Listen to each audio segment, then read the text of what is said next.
माया एगो ऐसन शब्द हा जिनमें अगर केहू एक बार फंस जाओ तब उसे बाहर आए के कोशिश में वो ना जाने कितना ही चीज गवा चुकल होखत।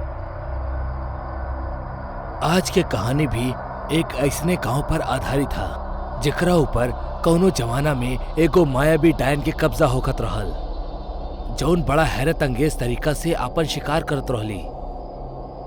अरे श्याम जीत, अब तोहरा के का ही बताई। कल रात ऊ डायन हमरा दरवाजा पर कटोरा लेकर पहुंचल रहल। हम चुपचाप रहनी, दरवाजा ना खोलनी, ना ता मरल तो निश्चित ही रहल। हाँ बबलू, तू एकदम सही कैला। वो अपना माया से केहू के भी फंसाकर अपना कब्जा में कर सकेली। वैसे ही गांव के कई लोग ओकर कैद में आ चुकल बाड़े। अब हमार बारे में तो तोहरा पता ही बा, तोहार भाभी अनुपमा के डिलीवरी हा तो उहो मायके गइल बाड़ी। ऐसे में ता और सतर्क रहे के पड़ी। हाँ यार, अच्छा ही बा। वैसे भी ई माहौल में गर्भवती औरत के ई गांव में होकर ठीक नहीं खे। अब का ही बताई, ई गांव तो अब गांव कम शमशान ज्यादा लगाता। लेकिन एक बात बतावा हमरा, वैसे तो हम काफी समय से शहर में रहनी, तो हमरा के ई बारे में अब तक पूरा जानकारी न मिलल बा। ऐसन का खास है डायन में जैसे लोग ऐसे इतना खौफ खाए ले?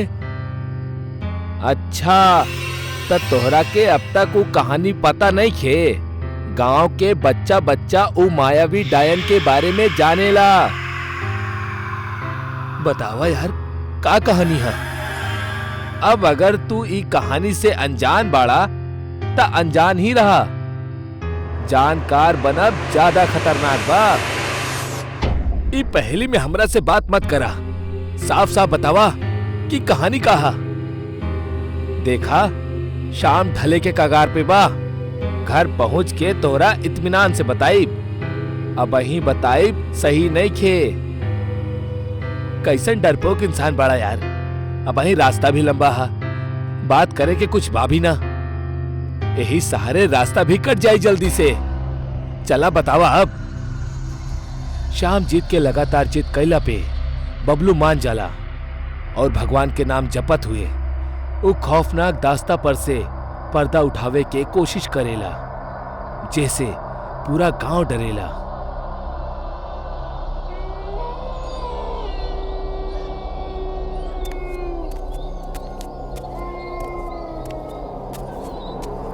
देखा, अब तोहरा जिद कैला पे हम बतावे खातिर तैयार तो बानी, लेकिन एक बात याद रखिया, अगर रास्ता में केहू भी समय कौनो भी चहल पहल महसूस होखे ना, तब भूल के भी पीछे मत पलटिया और ना ही कौनो आवाज के पीछा करिया।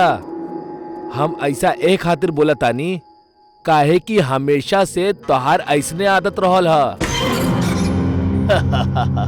हाँ हमार बाप, हम ना बोलब कुछ तो बोलब शुरू करा। सालों पहले एक गांव में दूर से एगो औरत आके बस गल रहे। ओकर एगो कुटिया रहल। दिखे में ऊ एगो आम बुढ़िया जैसन ही रहल, लेकिन रात ढलत ना जाने कौन सा चमत्कार हो जाला कि ऊ बदसूरत सा दिखे वाली बुढ़िया एगो खूबसूरत अप्सरा में बदल जाली और पूरा गांव में लालटेन लेके भटकेली।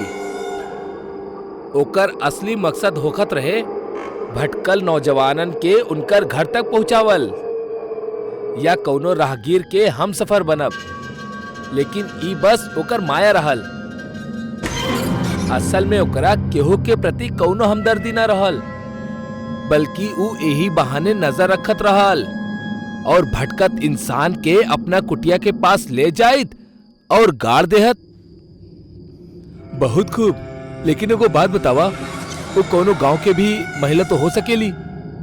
जरूरी थोड़ी हा कि ई उहे डायन हा।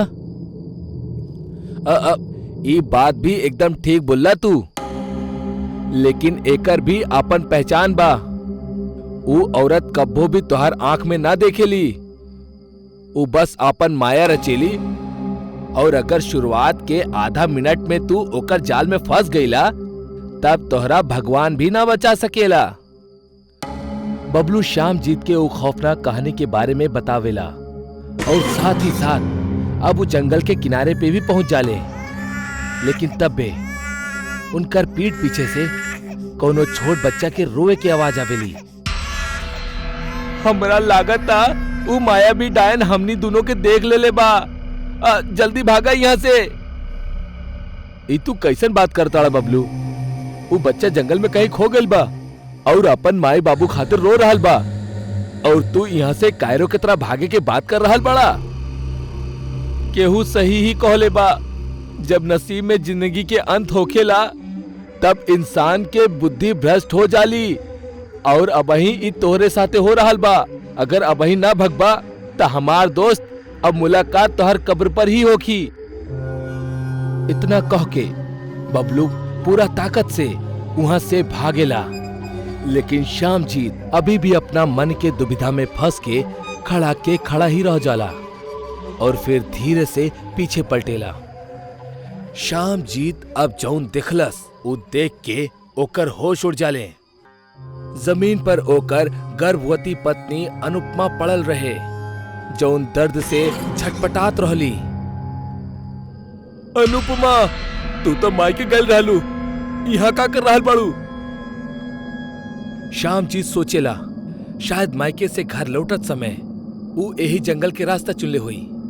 उ तो शुक्र रहा श्यामजीत भी एजे रहल। तब बे एगो गहरा कोहरा से भरल रात छाने लगेली। श्यामजीत अनुपमा के आंख में बार बार देख के ओकरा हिम्मत रखे के कहत रहल, पर उहे भइल जेकर डर रहल। अनुपमा बार बार श्यामजीत के तरफ देखे से बचत रहली, ठीक वैसने जैसे बबलू वो मायावी डायन के कहानी में बतौले रहल।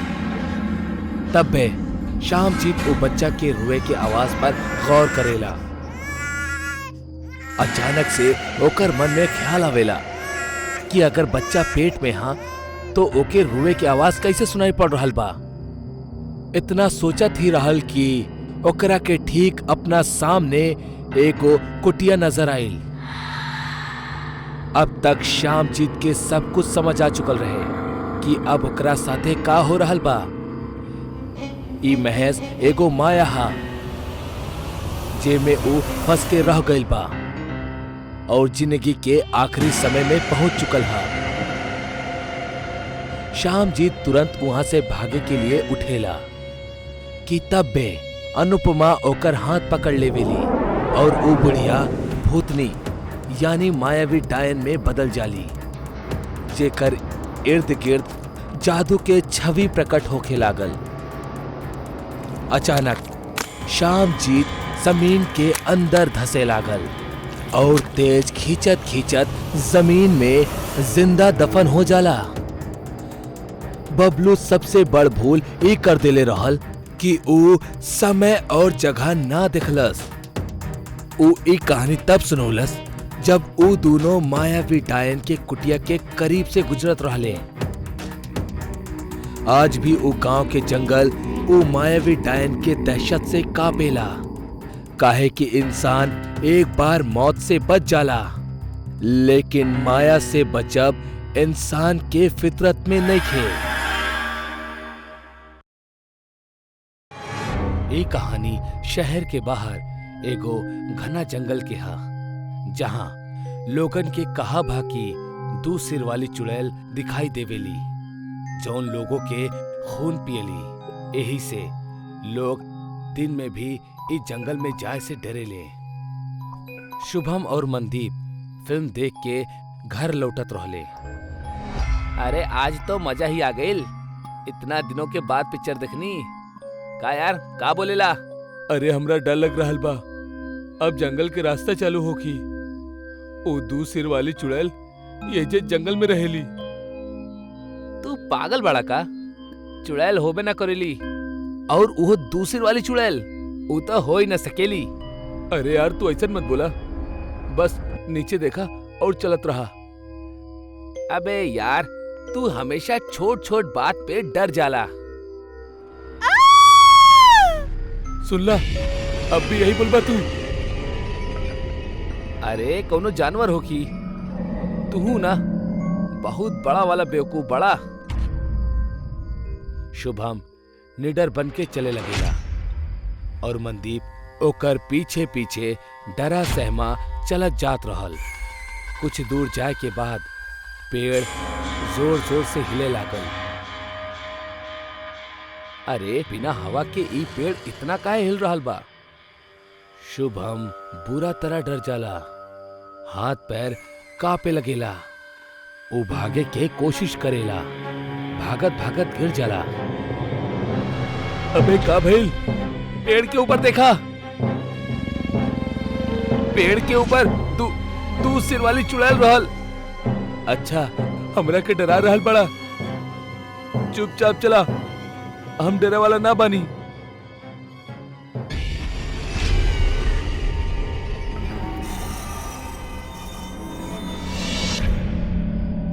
तबे झाड़ी में से एगो कुत्ता बाहर आवेला। कुत्ता जख्मी रहल। कुत्ता के देख के शुभम और डर गईल। ओकर माथा से पसीना टपके लागल। जरूर दूसर वाली चुड़ैल ही कुत्ता के कटले होकी। चुप करा, केहू जंगली जानवर होकी। छोड़ा, जल्दी निकल जाओ एहिजा से, जंगल बस खत्म होके वाला बा। दोनों जल्दी जल्दी चले लगेले। पेड़ भी जोर जोर से हिले लगेला। दोनों की नजर पेड़ के ऊपर बैठल दू सिर वाली चुड़ैल पे जाली। डर से दोनों भागे लगेले। चुड़ैल भी एक पेड़ से दूसर पेड़ पे छलांग मारेली। चुड़ैल पेड़ से नीचे आ जाली और अपना हाथ और पांव दोनों से भागे लगेली। भूत! अरे का हो रहल बा? भूत! दोनों दोस्त चिल्लात चिल्लात जंगल पार कर लेवेले और पीछे देखेले उनकरा दू सिर वाली चुड़ैल ना दिखाई देवेली। मरत मरत बचनी आज। जौन हादसा शुभम और मनदीप के साथ भइल वो जल्द ही आग के तरह पूरा शहर में फैल जाला। जिनकरा दू सिर वाली चुड़ैल पे यकीन तक न रहल, वो भी शाम होके के बाद जंगल के आसपास भी ना जाले। शहर में शंकर नाम के एगो अपाहिज लड़का रहत रहल। शंकर के दिन भर लोगन के खरी खोटी सुने के पड़त रहल। अरे कैसरा पाहिज बेटा पैदा कैले बाड़ू तू, ना कुछ कर पावेला, बस घर पे बैठल बैठल जानवर की तरह खात रहेला। ऐसन केहू बोलेला का अपन बेटा के? ना माँ, बोले दी, हम अपाहिज तो बानी ना। हाँ तू बड़ा, कहीं जाके मर काहे ना जाला। भगवान करे वो दू सिर वाली चुड़ैल तोरा के खा जाए, कम से कम ओकर तो पेट भरी। आप भी ना कुछो अनाप शनाप बोलल जाता नहीं। ओ रात शंकर घर से जंगल की तरफ चल जाला, जहां लोग दिन में भी चाय से डरे ले। दू सिर वाली चुड़ैल आवा, आके हमरा के खाला, हम यही जे बानी, खाला हमरा के। काफी समय हो गए पर फिर भी केहू ना आई। लागता कोनो दू सिर वाली चुड़ैल ना बा, लोग ऐसने डरेले। अगर होखत त अबही तक हम मर जाई। तब बे जंगल से केहू के चले के आवाज आवेली। शंकर डर के पीछे घूमेला। के बा वहां? अंधेरा होके के वजह से शंकर के कुछो दिखाई ना देवेला, बस लाल आंखें दिखाई देवेली और वो आंख शंकर के पास आवत रहली हा। शंकर डर के मारे कांपे लगेला। जैसे ही वो आंख ओकर नजदीक आवेली, वो डर से नीचे गिर जाला। शंकर के सामने दू सिर वाली चुड़ैल खड़ी होखेली। हमरा डरे के ना बा, हमारी दुनिया में का काम, हमरा के मर जाए के चाहिए। दू सिर वाली चुड़ैल हमरा के मार दा। दू सिर वाली चुड़ैल के आंख लाल हो जाली। ओकर दू सिर बहुत ही डरावना दिखाई देत रहले। ई देख के केहू के भी रूह तक कांप जाली। हम आज तक केहू के जान न लेनी त तहरा के काहे मारब? पर लोग कहेले दू सिर वाली चुड़ैल सबके खून पी जाली। खून ना पियनी, बस लोगन के डरावेनी। पर काहे? काहे कि हमरा अकेले रहे के बाद जंगल में शांति से। हम कबो केहू के जान न लेनी, तो तू काहे मरे चाहेला? बचपन से ही अपाहिज बानी, कौनो काम के नहीं खे। मार द हमरा के। हमहू दूगो सिर के साथ पैदा भइल रहनी। लोग हमरा देवी के तरह पूजत रहले।